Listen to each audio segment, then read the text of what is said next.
Would they like to stay here for more years, or would they like to... А вы хотели бы остаться в школе еще? Да. Иванова. It's easy walk with Ireland, very easy. For example, Ivan, the director from the school, Ivan Ivanovich, he called me and say, we finish with the Pampers. You can see 50, 100 people need to have Pampers every day. But they have a limit of money. They have no money enough for the different things.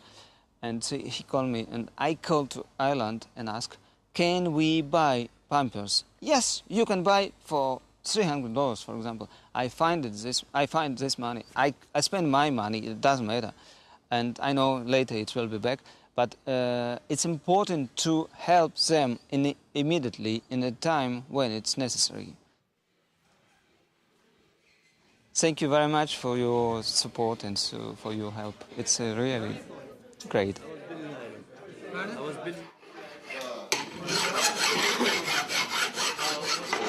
Do they have children your own age? Well, they have older. They have 7 children. 7 children. 3 girls and 4 boys. Very good. Did you find yourself an Irish girlfriend? No.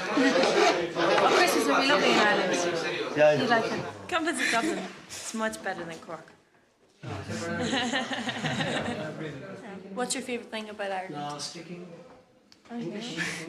The boys. The boys. Ah. It's a pleasure to be here. It's a pleasure to be here with you because Irish Project supports this school.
Right, the vision for the 10K. You met the children of Rajitsa this morning, okay? You've seen children all over Belarus. What happens to those children when they get to be 18 is not so good. And the vision for the 10K is to look at this house and build houses like this all over Belarus. There's probably 0.2% of every kid that's in an orphanage that'll get back into society. The sad thing is the rest of them just go to an adult home, which is, you've seen the orphanages and there's a lot of care and hope there, whereas the adult institutions are, it's very despondent, it's grey, it's a bit like a prison. So this house here is kind of another one of those pilots that it just, when they're 18, that if they're near enough capable, they can come to these houses and sort of get integrated back into society. So it's kind of the first of its kind. The house, you can see, it's not finished yet. I don't know if it's Irish builders or Belarusian translation difficulties, but it's getting near winter now and the roof needs to go on. But our ambition in the 10K, our mission, and it's really up to you guys and all the students of Ireland to make this a reality, is to put the roof on this house, but to put the roof on many, many houses for children all around in institutions. They are now in institutions all around Belarus.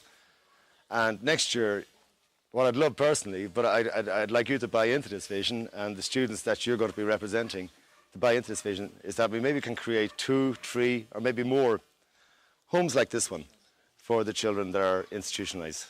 So they'll no longer be living behind 4 walls. If you look around you, you're going to see this is a village. You know, this is just a normal street in a normal town in Belarus, in Rejitsa, this town. But it's a normal street. These children are now going to be living in a community, not behind, 4 high walls.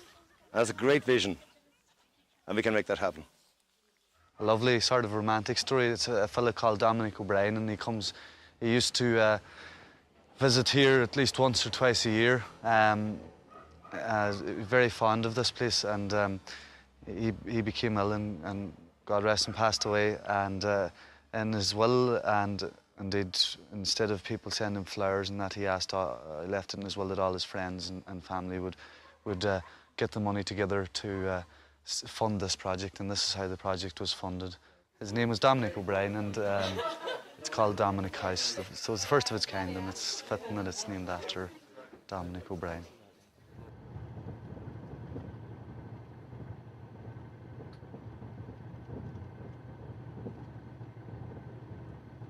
We enter with apprehension. What is one in my censored position to expect from an abandoned baby's home in Gomel? Some sort of infant hell? But the smiles, the cheers, allay all our fears. So these beautiful kids are without mother or father. It's testament to the staff. They didn't seem too bothered. For a time at least, they looked so pleased, despite Paul's clowning around. We forgot the norms and held those kids in our arms. But what of goodbye? It all seems such a lie. A flash here and there, and we suddenly forgot all the despair. Hopefully adoption waits for each and every child, but I can't abide that goodbye. Paka, Paka, you have no idea of the determination waiting to be unleashed. We'll walk, talk, and preach in order to teach our students just how far their funds can go to make this amazing country grow. The walls, a secret chord, that David played and pleased the Lord. But you don't really care for music, do you? When it goes like this. It's because it's so personal that it's more of an incentive to want to go back and to do something for these children. And I know that when you go back and you speak with students and your own peers, and if you proclaim the feelings and emotions that you felt, because you're speaking with people your own age, they're very, sensitive to it, I think. I think that's going to be, it'll be a challenge, but I think it should be a success in going back.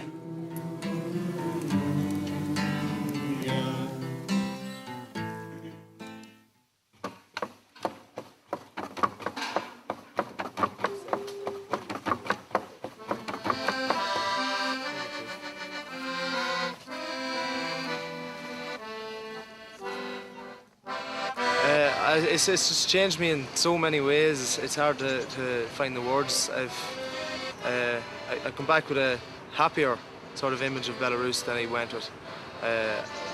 You do hear the horror stories. They're not true.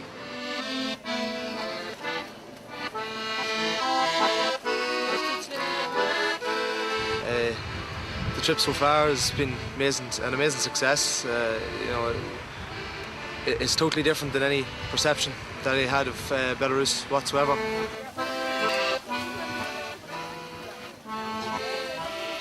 Well, basically I'm going to try and convince my fellow students to do as much as they can for the children of Belarus, because the love that they get here is amazing. Like, if they just had a bit more, it's amazing what they will do with it. Like, a little goes a long way over here, and the people here are brilliant. They're just brilliant. We're coming towards the end of the trip now. We're heading back to Minsk now today and flying out on Monday. Today's Saturday, and we sort of sad to go, so. Nina is here from hospice.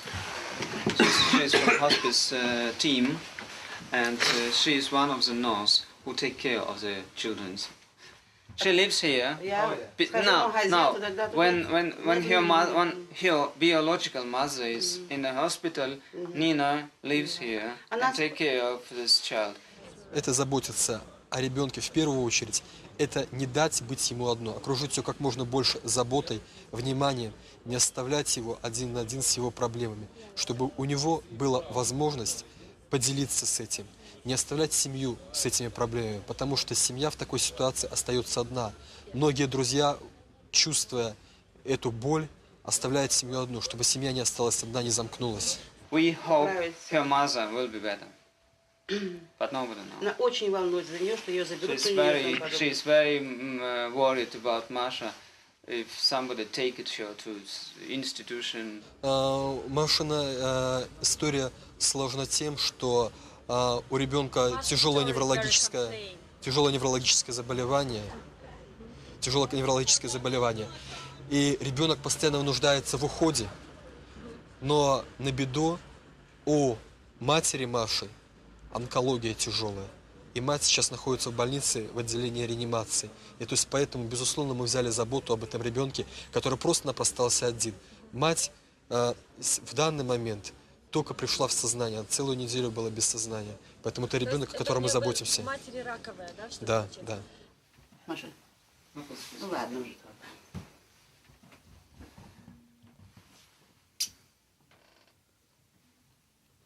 But Irish organization support hospice, and hospice support his family. Yes, it is from Irish support. Yeah, we pay her salary from Irish money.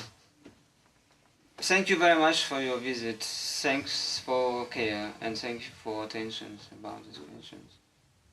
Ну, на этот вопрос мне очень тяжело ответить, потому что статистика не отвечает, что связано с Чернобылем, что связано с другими проблемами. Очень тяжело. No one, never doctors coming, never. Знает, что больной ребенок на учете. The doctors from this area usually must visit patients sometimes. Но можно сказать, что у нас есть дети с болезнями, которые раньше встречались только у пожилых людей. Спасибо, Маша. Спасибо большое. Спасибо, Нина. Спасибо. Спасибо всем. Спасибо вам тоже. Спасибо.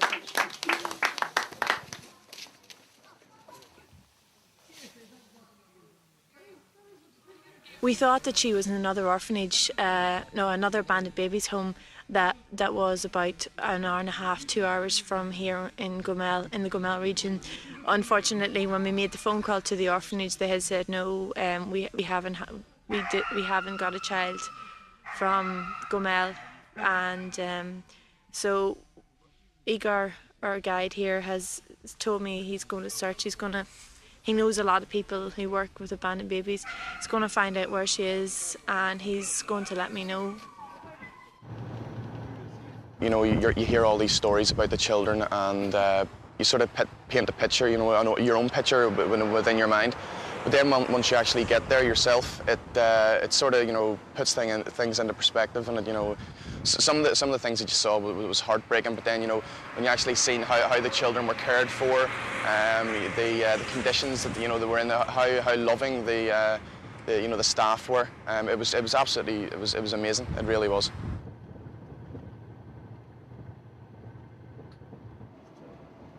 I'm amazed by the students. I'm not an SU representative, and it's incredible. The students are, yes, it's a personal achievement, although it's not to benefit us in the sense that to benefit the people and the children of Belarus, but it is a personal achievement all the same. Well, it's amazing this working in 10K. I've met so many people, like even just through doing like press releases or articles.